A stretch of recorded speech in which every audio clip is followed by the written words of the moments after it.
Sábado missionário da mulher adventista. Já foi falado desde o início e continuaremos falando nesse dia separado para Deus, para adorarmos, para louvarmos, para engrandecê-lo. E hoje é especial porque a Igreja Adventista separou esse dia para homenagear a mulher, né? Colocar diante dela uma homenagem diferente, uma homenagem especial, um alerta para o papel da mulher enquanto cristã adventista. E o tema geral de hoje geral da escola da Igreja Adventista é Minha Missão Hoje. Então, a mulher adventista, ela está vendo hoje qual é a missão dela, tal qual Deus quer que seja. E nós iremos falar de um tema, um banquete em meio à crise. Já sabem de quem é, né? Nós vamos falar? Um banquete em meio à crise? Quem era que fazia esses banquetes?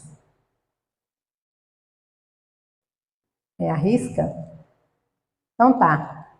Muitos judeus, eles viviam na Pérsia e o reino dominante do Oriente Médio, após a queda da Babilônia, precisamente ali em 539 a.C., depois de 70 anos, Ciro, que era o rei da época, emitiu um decreto autorizando esses judeus a voltarem para Jerusalém. Agora imagine um decreto desse para aqueles judeus que estavam lá. E apenas 50.000 deles voltaram. E Mordecai ou Mordoqueu, que a palavra de Deus traz esses dois nomes, né? Só eles que moravam em Suzã, uma das capitais do Império da Pérsia, foi um dos que ficaram. Ele não retornou, junto com os 50.000 que voltaram. Então, Mordecai, ele adotou uma prima, que essa prima, ele deu o nome de Hadassa, que esse nome é um nome hebraico, que significa arbusto, uma árvore, né? Significado do nome. Ou Esther, que tem esse nome persa, significa estrela. E ele a tratava como uma filha.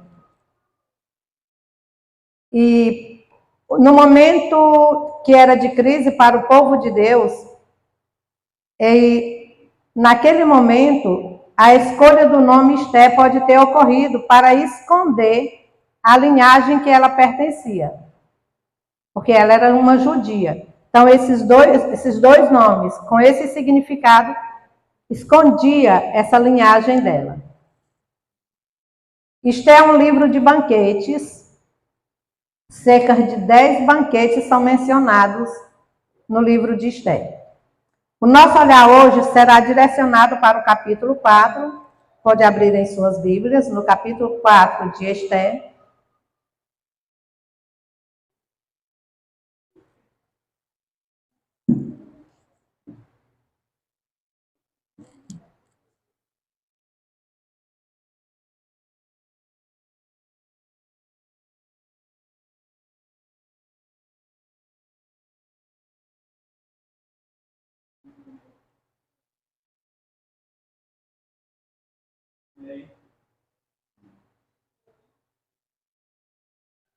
Deixa eu abrir a minha, irmã.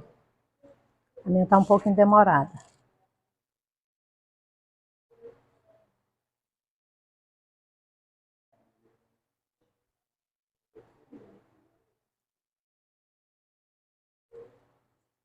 E nós vamos ressaltar 4 destaques, 4 personagens e 4 versos especiais que tem nesse capítulo de Esté.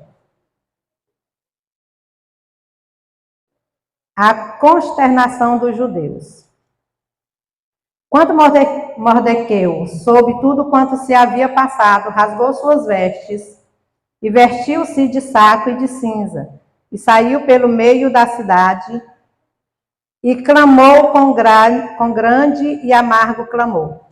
E chegou até adiante da porta do rei, porque ninguém vestido de saco podia entrar pelas portas do rei. E em todas as províncias aonde a palavra do rei e a sua lei chegava, havia entre os judeus grande luto, com jejum e choro e lamentações. E muitos estavam deitados em sacos e cinza. Então vieram as servas de Esté e os seus camareiros e fizeram-na saber do que a rainha muito se doeu. E mandou roupas para vestir a Mordecai e tirar-lhe o pano de saco. Porém ele não as aceitou. Então Esté chamou a Atá, um dos camareiros do rei, que este tinha posto para servi-la. E deu-lhe ordem para ir a Mordecai, para saber que era aquilo e por quê. E saindo Atá a Mordecai, a praça da cidade que estava diante da porta do rei, Mardoqueu lhe fez fazer tudo quanto lhe tinha sucedido, como também a soma exata do dinheiro que Amã dissera que daria para os tesouros do rei, pelos judeus, para destruí-los. Olha a intenção desse homem. Também lhe deu a cópia da lei escrita que se publicara em Suzã para os destruir, para que a mostrasse a Esté e a fizesse saber, e para lhe ordenar que fosse ter com o rei, e lhe pedisse e suplicasse na sua presença pelo seu povo. Veio, pois, Atá e fez saber a Esté as palavras de Mardoqueu. Então falou Esté a Atá, mandando-o dizer a Mardoqueu: todos os servos do rei e o povo das províncias do rei bem sabem que todo homem ou mulher que chegar ao rei no pátio interior, sem ser chamado, não há senão uma sentença de morte.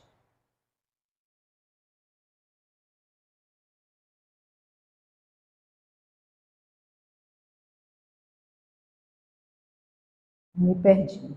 Salvo se o rei estender para ele o cetro de ouro, para que viva. E eu, nesses 30 dias, não tenho sido chamado para ir ao rei. E fizeram saber a Mardoqueu as palavras de Esté. Então Mardoqueu mandou que respondessem a Esté: não imagines no seu íntimo que, por estares na casa do rei, escaparás, só tu, entre todos os judeus.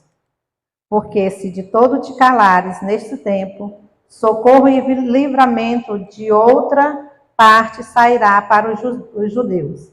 Mas tu e a casa do teu pai perecereis. E quem sabe se para tal tempo, como este resgate a este reino. Então disse Esté que tornassem a dizer a Mardoqueu: vai, ajunta a todos os judeus que se acharem em Suzã, e jejuai por mim, e não comais, nem bebais por 3 dias, nem de dia nem de noite. E eu e as minhas servas também assim jejuaremos. E assim irei ter com o rei, ainda que não seja segundo a lei, e se perecer, pereci. Então Mardoqueu foi e fez conforme a tudo quanto Esté lhe ordenou. Então nós vimos aí a leitura do capítulo 4 de Esté, e nós vimos também que tem uns momentos bem apertado, bem preocupante para o povo judeu. E ela própria, Esté, também está meio aflita, né? Porque naquele momento ela pode também perder a vida dela. Então, quais são os 4 destaques desse capítulo? Nós vemos aí um povo prestes a ser executado, a ser extinto, acabado. Imagine o povo que viu o mar se abrir, viu as muralhas de Jericó, né, caírem, que comeu o maná que Deus deu para eles lá no deserto.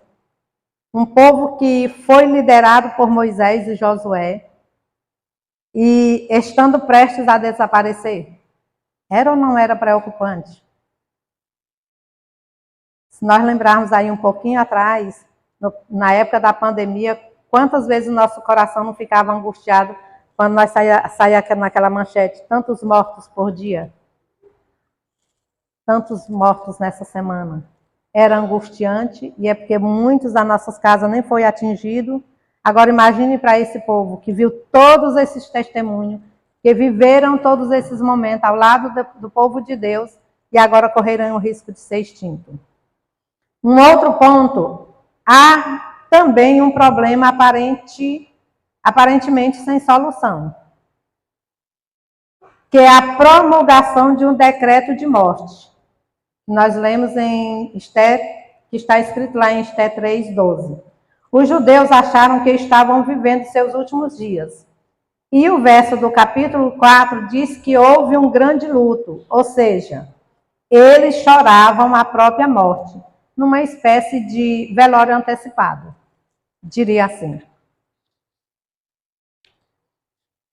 O outro destaque é o livro de Esté apresenta uma profecia em xeque, ou seja, sendo provada. Onde Deus e sua grande profecia seriam provados. Deus e sua profecia. Olha quem é que está sendo colocado aqui à prova. Deus e sua profecia. Onde estaria o Deus da promessa, lá de Gênesis 49, verso 9? Esse capítulo, ele está falando do cetro de Judá, não é isso? E do legislador em Siló. Um outro ponto, não é possível ler Esté sem destacar Deus no centro. Porque Deus sempre está no leme, Ele é sempre quem conduz. Quando tudo sai do controle, quando a gente pensa que está tudo fora do controle, Deus está lá nesse controle, Deus está tomando de conta. Vamos destacar agora as 4 personagens especiais do capítulo 4. Mordecai, que após a divulgação do decreto de morte, a Bíblia diz que Mordecai rasgou as suas vestes e se cobriu de pano e de saco de cinza. O significado daquele ato foi possivelmente bem compreendido por judeus, porque era uma cultura da época. E persas, porque o uso do pano de saco era símbolo de tristeza profunda. Quando visse um coberto de cinza e de saco, já sabia que ele estava em uma tristeza profunda. A situação era tão extrema que Mordecai, o mesmo que havia dito para Esté ocultar sua identidade no capítulo 2, que foi escolhido os 2 nomes para esconder a identidade dela, a quem ela pertencia, agora pediu que ela a revelasse, mesmo com risco de morte. E foi uma decisão difícil, eu creio. Mas ele entendeu que havia uma guerra espiritual para aniquilar o povo de Deus e que essa seria a única solução. Mordecai viu ali em Esté a solução desse problema, para evitar essa aniquilação do seu povo. E a justificação de Mordecai revela a sua fé. Porque se de todo te calares agora, de outra parte se levantará para os judeus socorro e livramento. Mordecai não sabia como, mas estava convencido de que a libertação viria de uma forma ou de outra. Vamos falar agora um pouquinho de Esté. Esté é judia, órfã e sozinha. Ela também é descrita como uma mulher de beleza incomparável. É tanto que ela foi contratada entre as mais formosas do reino. Então, por aí a gente já tem uma ideia de quão bela era ela. O livro de Esté é um pouco dos que levam o nome de uma mulher no título.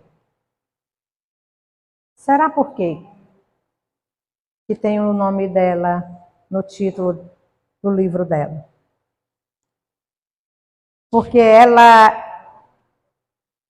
é de grande importância para a história da vida dos cristãos. Então, ela se destacou. Então, o destaque dela foi tão grande que o livro dela traz o próprio nome dela. Os 4 versos que a gente destaca nessa história. Não imagines que por estares na casa do rei, só tu escaparás entre todos os judeus. Está no verso 13. Aqui a gente percebe que Mordecai queria que Esté ouvisse e enxergasse a situação e lembrou-a de uma grande verdade. Então, ele, para chamar a atenção, jogou na cara dela, né? Não imagines que por estares com o rei, né? Na casa do rei, só tu escaparás entre todos os judeus. Que ela não fosse, que ela estava muito errada em pensar daquela forma. O fato de ela morar no palácio não era razão para perder a sensibilidade. Nós sabemos que muitas vezes nós estamos em um conforto e nós almejamos tantas coisas que nós perdemos a sensibilidade como ser humano ao ponto de não ver a necessidade do outro. Não é assim? E, na verdade, o fato de estarmos na casa do rei hoje, na igreja, não nos torna diferente. Estamos no mesmo barco. Somos todos pecadores e vulneráveis. A escola sabatina nos alertou quanto a isso, né? Nós vivemos saindo do caminho por alguma coisa que nos tira do caminho certo. Ao contrário do que poderia parecer, Esté não estava segura.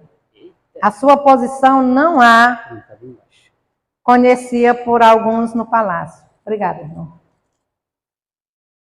As donzelas e os eunucos de Esté, sem dúvida, conheciam sua relação com Mordecai.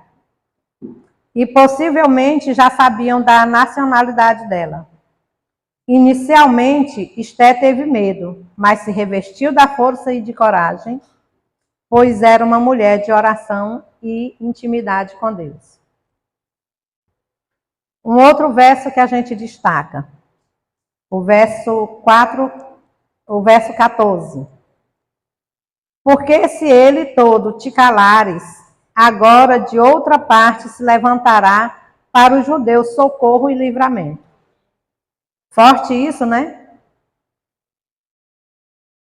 Como Esté, existem pessoas cristãs e não cristãs que precisam ser exortadas, ou seja, aconselhadas, estimuladas, motivadas a entender que devem trabalhar para a salvação dos outros.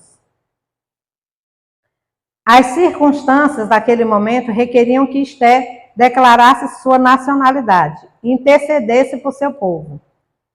Há momento que é preciso a gente se posicionar. Se você se calar, você se perderá e o socorro virá de qualquer maneira.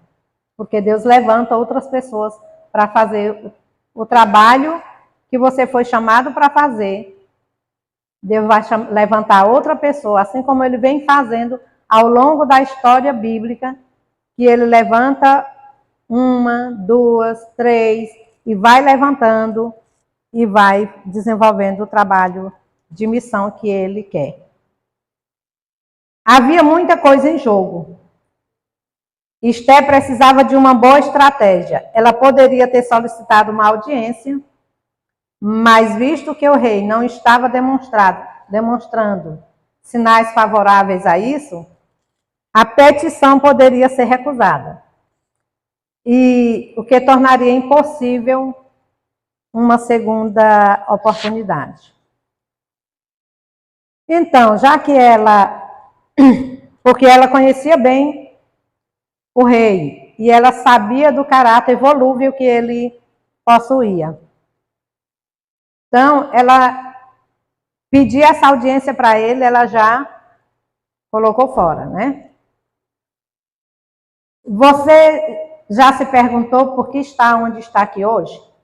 Por que eu estou na igreja adventista? Já perguntou no propósito de Deus para a sua vida? Qual é o propósito de Deus na minha vida? Deus te chamou. Disso eu tenho certeza. Se você está aqui hoje, é porque Deus te chamou. E se você se calar, outro se levantará em seu lugar. Disso tenha certeza. Se você se negar a fazer o trabalho de Deus, a pregar a palavra de Deus, você pode ter certeza que Deus levantará outra pessoa no seu lugar. Deus não está atado a ninguém.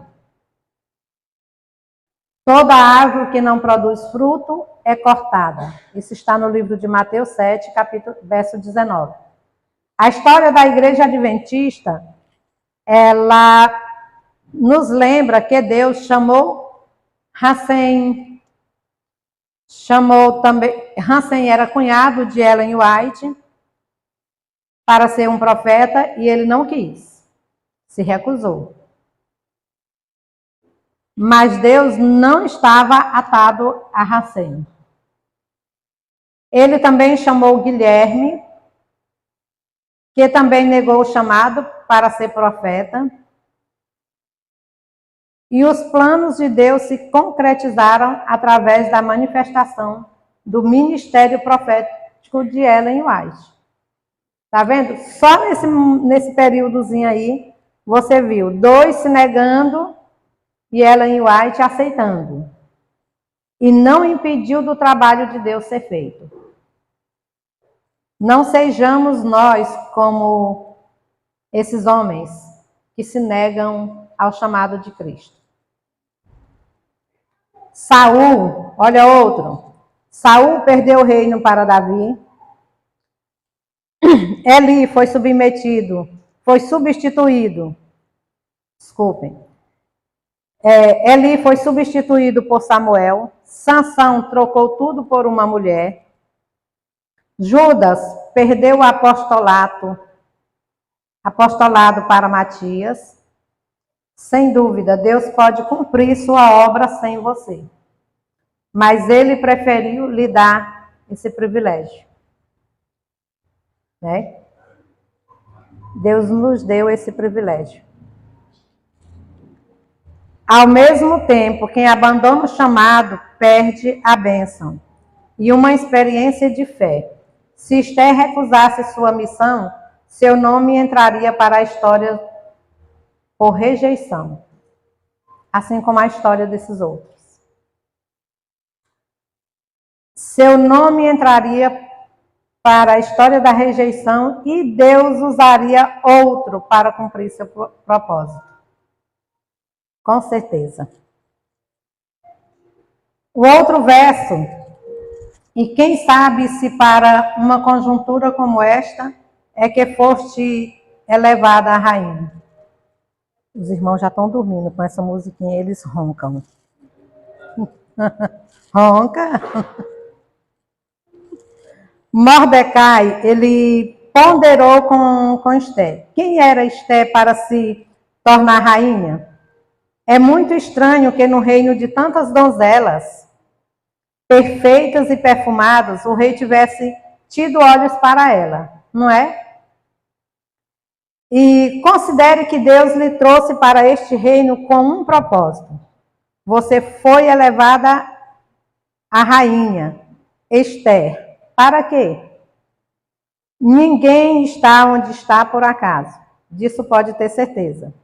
Todos recebemos talentos para multiplicá-los. Deus fez de Esther rainha e de nós príncipe de seu reino. Não só para desfrutarmos as bênçãos da salvação, mas para salvar outras pessoas que precisam ir para o reino de Deus. Você sonha em ser rainha, em ser rei? Não faz mal sonhar. Não, você sonha em ser um comerciante, um grande empresário, ter muito dinheiro. Não é proibido sonhar. E não faz mal sonhar. Mas não se esqueça, altos privilégios trazem altas responsabilidades. Certo? Onde você estiver, faça o seu melhor. Arrisque tudo para salvar pessoas. O último verso em destaque, o 16. Vai, ajunta a todos os judeus que acharem em Suzã, e jejuai por mim, e não comais, nem bebais, por 3 dias, nem de noite, e nem de dia. Eu e as minhas servas também jejuaremos. Depois irei ter com o rei, ainda que é contra a lei, se perecer, pereci. Naquele momento, a lei impedia de Esther ir diretamente ao rei. E o que foi que fez Esther? Primeiro, Esther e Mordecai sentiam, a menos que Deus operasse poderosamente em seu favor, seus próprios esforços seriam em vão. Ou Deus entrava ali e dava uma solução, porque eles mesmos não poderiam fazer aquilo sozinhos. Ele e ela reconheceu que não tinha qualquer poder, que não poderia oferecer qualquer ajuda. E Esther, ela pediu ajuda, mas olha o método que ela pediu, para jejuarem, juntamente com ela e suas concubinas. Então, decisões rápidas devem ser tomadas, por uma causa justa, mas jamais sem oração e jejum. Adventista do 7º dia. Jejuar também é oração. É adoração ao nosso Deus. E oração sem jejum, a oração tem grande poder. Mas sem o jejum, ela é poderosa, mas o jejum faz ela se fortalecer muito mais ainda. E Esther deu um grande exemplo para nós. Então, assim Esther tomou tempo para a comunhão com Deus e fonte de sua força. A gente percebe ali que Esther, naquele momento, com o relacionamento que ela tem com Deus, só tinha essa solução, oração e jejum, para que viesse a solução daquela situação em que os judeus estavam vivendo. Então, oração são fórmula certa de gente que confia em Deus, que luta as batalhas. As batalhas certas, não é qualquer batalha não, as batalhas certas. Toda e grande ação deve ser procedida de muita oração. Afinal, antes da batalha visível, precisamos vencer o invisível. O jejum, oração e disposição para fazer a vontade de Deus, ainda que custe a vida. Eis o exemplo de Esther para nós. Ainda que custe a nossa vida, não sejamos capazes de abandonar essa batalha de buscar pessoas, de pregar o evangelho para essas pessoas, para que elas também alcancem a salvação. Porque a Bíblia Ela está repleta de histórias que mostram a força e a sabedoria e a coragem de mulheres que entenderam seu papel no plano da salvação. Nos antigos tempos, o Senhor operou de maneira maravilhosa através de mulheres consagradas, que se uniram à sua obra com homens que ele escolheu para serem seus representantes. Ele usou mulheres para abraçarem grandes decisões, grandes vitórias. Para abraçarem, não, irmãos, para alcançarem grandes vitórias e essas tomadas de decisões, para que essa vitória seja alcançada. Mais de uma vez, em tempos de emergência, ela as levou na vanguarda e operou por meio delas para a salvação de muitas vidas. Está no livro Beneficência Social, página 158. Numa ocasião em que parecia que nenhum poder poderia salvá-los, Esté e as mulheres associadas a ela, por meio de jejum, oração e ação, e juntamente com seus irmãos judeus, imediatamente enfrentaram a questão, trazendo salvação a seu povo. Amém? Esté foi a mulher certa para o tempo certo. Esté era plano de Deus. E por esse motivo foi tornada rainha. Deus não faz nada por acaso. Tudo que ele dá é com um propósito de que ele realiza por meio de pessoas. Então, todo o propósito de Deus é realizado por meio de pessoas. Você é instrumento na mão de Deus. O livro de Esté é um livro de reviravolta, órfã, rainha, né?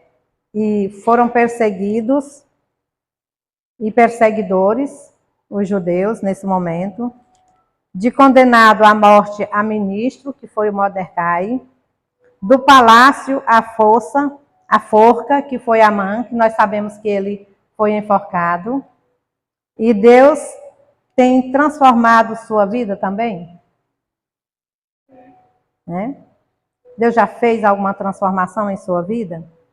Pessoas comuns que se tornaram extraordinárias porque entenderam que o propósito de Deus na sua vida é cumprir uma missão.